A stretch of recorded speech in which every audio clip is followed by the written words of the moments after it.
Pero de todos modos, creo que hay métodos para medirla. La otra es que no solo podemos sospechar de la falta de por debajo, sino también por arriba. Por arriba hay muchísimo que no se sabe cuánto es exactamente. O sea, es donde hay más. Ahí encima es donde hay más. Claro, hay muchísimas cosas que no se declaran, que desaparecen.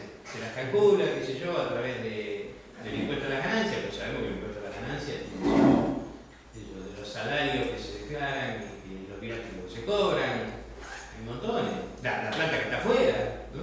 En el caso de Chile, yo mostraba el caso de Chile, hay un momento en que baja el Gini. Qué bien, bajó el Gini, sí, porque los dueños de las empresas están en el exterior, por lo tanto la ganancia no figura ahí, sino afuera. Por lo tanto, la parte más alta de la desigualdad, de la distribución, queda afuera, por lo tanto parece que el Gini bajó.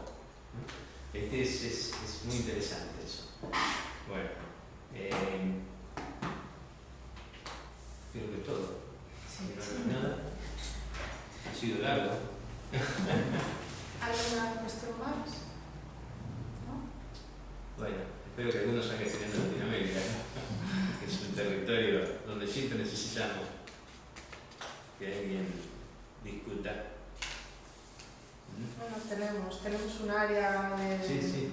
de historia de América. Lo que pasa es que, bueno, pues yo creo que por la premura del seminario pues no ha podido venir. Es un área pequeña, pero sí que hay estudios.